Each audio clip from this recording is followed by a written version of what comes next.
കഴിഞ്ഞ കുറേ കാലമായി ഹിന്ദു സമൂഹം ഏറ്റവും കൂടുതൽ പീഡനങ്ങൾ ഏറ്റുവാങ്ങുന്ന, കൊലക്കത്തിക്ക് ഇരയാകേണ്ടി വരുന്ന ഒരു രാജ്യമാണ് ബംഗ്ലാദേശ്. ഇക്കഴിഞ്ഞ അവിടെ നടന്ന പ്രക്ഷോഭത്തിൽ ഏറ്റവും കൂടുതൽ കൊല്ലപ്പെട്ടതും ഹിന്ദുക്കൾ തന്നെ ആയിരുന്നു. 17 കോടി ജനസംഖ്യയാണ് ബംഗ്ലാദേശിലുള്ളത്. അതിൽ 1.34 കോടി ജനസംഖ്യയാണ് ഹിന്ദുക്കൾക്കുള്ളത്.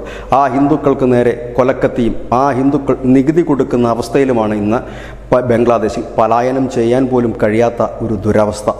ആ ദുരവസ്ഥ വന്നപ്പോൾ തന്നെ ഞങ്ങളടക്കം പല മാധ്യമങ്ങളും പറഞ്ഞു, ഇത് തീക്കൊള്ളി കൊണ്ട് തലചൊറിയുന്നതിന് സമമാണ് എന്ന്. കാരണം ഇന്ത്യയിൽ ഏതാണ്ട് ശരാശരി ഔദ്യോഗിക കണക്കനുസരിച്ച് 1 കോടിക്കും 1.5 കോടിക്കും ഇടയിലാണ് ബംഗ്ലാദേശികൾ വിവിധ ഇടങ്ങളിൽ പണിയെടുക്കുന്നത്. ഭായിമാരെന്ന് നാം ഓമനപ്പേരിട്ട് വിളിക്കുന്നവരൊന്നും ഭായിമാരല്ല എന്നുകൂടി മനസ്സിലാക്കണം.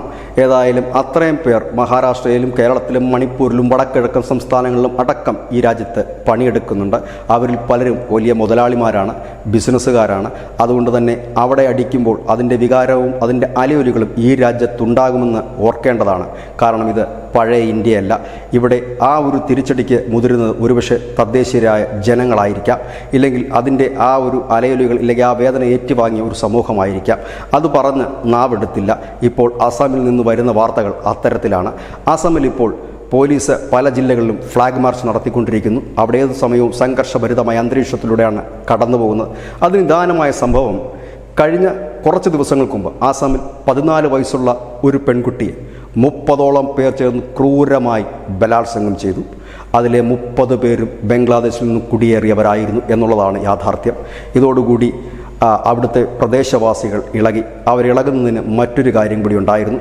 കഴിഞ്ഞ 15 ദിവസത്തിനുള്ളിൽ 30 കേസുകളാണ് ആസാമിൽ രജിസ്റ്റർ ചെയ്യപ്പെട്ടത്. അതിലേറെയും പീഡനങ്ങൾ തന്നെയായിരുന്നു.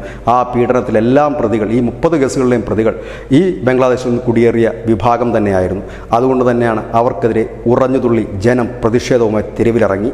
ആ തെരുവിലിറങ്ങിയതിൻ്റെ ഭാഗമായിട്ട് ജോർഹട്ട്, ശിവാനഗർ, ഗോൾഘട്ട്, ദിബ്രുഘട്ട്, ടിൻസുകിയ എന്നീ പറയുന്ന ജില്ലകളിലും നുഗുൺ പോലുള്ള ജില്ലകളിലുമൊക്കെ വലിയ രീതിയിൽ ജനം പ്രതിഷേധവുമായി രംഗത്തെത്തി. ബംഗ്ലാദേശി മുസ്ലിംസ് നടത്തിയിരുന്ന കടകളെല്ലാം ബലമായി തന്നെ അടപ്പിച്ചു. ഇനി ആരും ഇവിടെ കച്ചവടം ചെയ്യേണ്ട, 7 ദിവസം കൊണ്ട് ഈ രാജ്യം വിട്ട് നിങ്ങൾ പോകണമെന്ന് കർശനമായി ജനം പറഞ്ഞു. കാരണം അത്രത്തോളം ജനം പൊറുതിമുട്ടി. ഇവരെ കൊണ്ട് മറ്റൊരു രാജ്യത്തുനിന്ന് കടന്നു വരികയും തങ്ങളുടെ പെൺകുട്ടികൾക്ക് പോലും പുറത്തിറങ്ങി നടക്കാൻ കഴിയാത്ത സാഹചര്യം സൃഷ്ടിക്കപ്പെടുകയുമാണ് ചെയ്യുന്നത്. ഇതിനിടയിലാണ് എരുതിയിൽ എണ്ണയൊഴിക്കാൻ എന്ന വണ്ണം ബംഗ്ലാദേശിൽ നിന്നുള്ള മത്സ്യവ്യാപാരികളും ഒപ്പം അവർക്കൊപ്പം കൂടിയ ഈ അസമിലുള്ള മുസ്ലിം വ്യാപാരികളും പറഞ്ഞ ഒരു പ്രസ്താവന, തങ്ങൾ ഇനി മുതൽ ആസാമിന് മീൻ കൊടുക്കില്ല എന്ന്. ഇതോടുകൂടി തന്നെ അവിടുത്തെ ജനങ്ങളുടെ കലിപ്പ് കട്ടക്കലിപ്പായി മാറി. ഇതോടെ വിവിധ സംസ്ഥാനങ്ങളിൽ നിന്നും മീനും പച്ചക്കറിയും അവർ ഇറക്കി. അതോടുകൂടി തന്നെ അവിടെ ചെറുകിട മത്സ്യ കച്ചവടക്കാരോട് ആസാം ജനത പറഞ്ഞത്, ഇനി ഇവിടെ കച്ചവടം ചെയ്യാൻ ഞങ്ങളുടെ ജനമുണ്ട്, ഞങ്ങളുടെ നാട്ടുകാരുണ്ട്, അത് മതി എന്ന് പറഞ്ഞു. അവിടുത്തെ കച്ചവട സ്ഥാപനങ്ങളെല്ലാം പൂട്ടിച്ചു.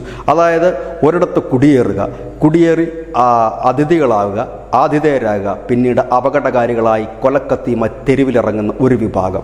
ഈ വിഭാഗത്തിന് നാം കാണുന്നു പല സ്ഥലങ്ങളിലും ആട്ടി ഇറക്കുന്നതും ഓടിക്കുന്നതും. ഇത് പിന്നീട് ഇരവാദത്തിലേക്ക് നീങ്ങുകയാണ് പതിവ്. ബംഗ്ലാദേശിലെ ഹിന്ദുക്കൾ നിരാലംബരായി നിലവിളിക്കുമ്പോൾ അതിനെതിരെ പോലും ഉരിയാടാത്തവർ ഒരുപക്ഷെ ഈ വാർത്തയ്ക്ക് പിന്നിൽ നിരന്നേക്കാം. ഈ വാർത്തയ്ക്ക് കമൻ്റ് രൂപത്തിൽ പ്രതികരിച്ചേക്കാം, ഇല്ലെങ്കിൽ വലിയ വിഷയമായി ഉയർത്തിക്കൊണ്ട് വന്നേക്കാം. ഏതായാലും ഇപ്പോൾ പഴയതുപോലെയല്ല. അപ്പോൾ തന്നെയാണ് കൂലി കിട്ടുന്നത്. അതായത് പാടത്ത് പണിയും വരമ്പത്ത് കൂലിയും ഉടൻ ലഭിക്കുന്നു എന്നുള്ളത് തന്നെയാണ്. ബംഗ്ലാദേശിൽ ഇത്തരത്തിലുള്ള പ്രശ്നങ്ങൾ ഉണ്ടാകുമ്പോഴേ അറിയാമായിരുന്നു ഇന്ത്യയിൽ അതിൻ്റെ അലയൊലികൾ ഉണ്ടാകുമെന്ന്. അതുകൊണ്ട് തന്നെയാണ് ബംഗ്ലാദേശ് വിഷയങ്ങൾ ഇവിടുത്തെ മോദി വിരുദ്ധ, BJP വിരുദ്ധ, ഹിന്ദു വിരുദ്ധ മാധ്യമങ്ങൾ ഒരിക്കലും വാർത്തയാകാതിരിക്കാൻ ശ്രമിച്ചത്. ഒപ്പം തന്നെ ഇന്ത്യയിലെ പ്രതിപക്ഷ പാർട്ടികൾ കമാന്നൊരക്ഷരം മിണ്ടാതിരുന്നത്. കാരണം അവർക്കറിയാം, ആ ബംഗ്ലാദേശ് വിഷയത്തിൽ ഒന്ന് പ്രതികരിച്ചാൽ ഇവിടുത്തെ ബഹുഭൂരിപക്ഷം വരുന്ന സമൂഹം ശക്തമായി തിരിച്ചടിക്കും, ഇല്ലെങ്കിൽ ശക്തമായി തന്നെ പ്രതികരിക്കുമെന്ന്. അതിൽ ഭയന്നിട്ടാണ് അവരെല്ലാം ഇത് മിണ്ടാതിരുന്നത്. ഏതായാലും ഞങ്ങളെ കണക്കുള്ള മാധ്യമങ്ങൾക്കിത് പറയാതിരിക്കാൻ കഴിയില്ല.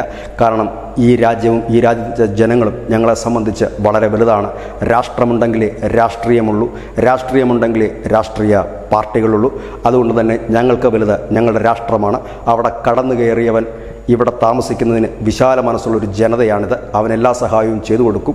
കടന്നു കയറിയവൻ നമ്മളുടെ കഴുത്തിൽ കത്തി വെക്കുമ്പോൾ അതിനെതിരെ പ്രതികരിക്കാൻ ഈ രാജ്യത്തിന് കഴിയും. കാരണം ഈ രാജ്യത്തിൻ്റെ സ്വത്വം നിലനിൽക്കുന്നത് സൃഷ്ടിയിൽ മാത്രമല്ല, സംഹാരത്തിൽ കൂടിയാണ്.